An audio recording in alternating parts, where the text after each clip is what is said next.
tarde, meu nome é Luiz Robusto e eu vim apresentar sobre um pouco da cultura medieval. Eu estudo no primeiro C de agropecuária e falar um pouco sobre a introdução. A agricultura medieval apresentava um desempenho produtivo que limitava trocas naturais de comércio. Isso era característica de má qualidade, sementes que utilizadas que limitavam na época.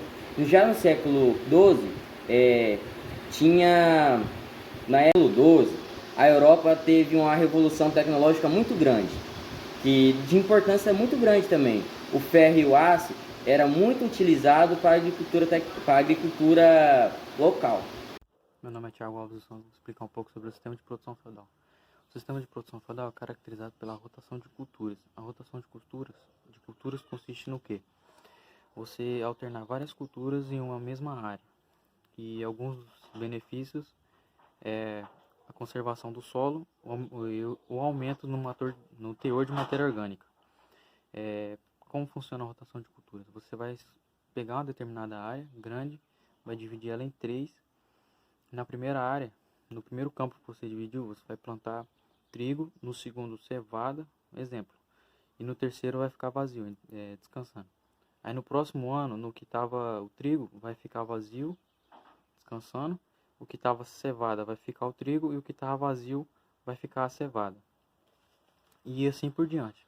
Porque não pode plantar a mesma cultura repetida conforme o ano vai passando, não pode plantar a mesma cultura, senão o solo vai compactando mais. Então, para evitar mais a compactação do solo, a planta vai alternando as culturas.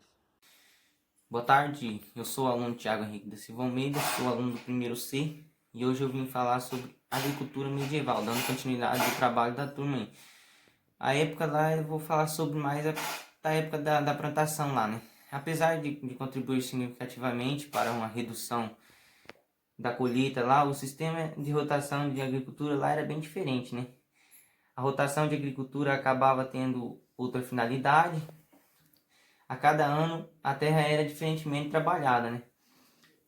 Com isso, os nutrientes utilizados por uma cultura eram necessariamente no ano posterior, né? Suponhamos um exemplo.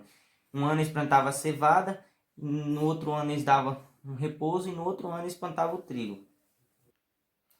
Aí nós continuamos dessa forma, a rotação de cultura, apesar de limitar a produção, ampliava a vida útil de todo o terreno, né?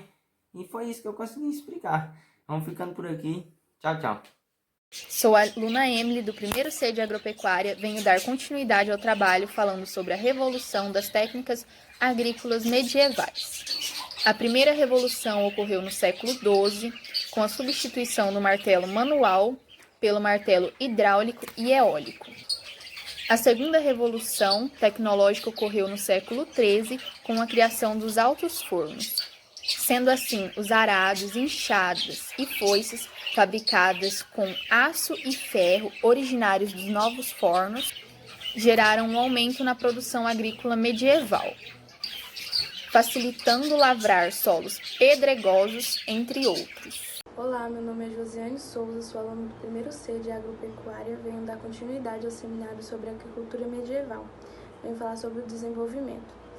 A decolagem agrícola se iniciou com a expansão das superfícies cultivadas. Os 57 anos que decorrem entre 1020 e 1077 constituem o período inicial das grandes rupturas medievais. Os documentos conservados definem as condições de estabelecimento das terras concedida pelos proprietários aos reclamantes, chamados de os colonos. Em troca desse esforço, dava-se aos camponeses, em algumas ocasiões, alfaias novas e eficazes, como a enxada de ferro, a rela de ferro para os arados ou a ferragem para os cavalos. Isso incluía o revolucionário colar rígido, que permitia extrair toda a força do animal ao descansar os arreios sobre as omoplatas e não sobre o pescoço. Em alguns casos excepcionais também eram entregados sementes que permitiam o cultivo de leguminosas em conjunto com cereais.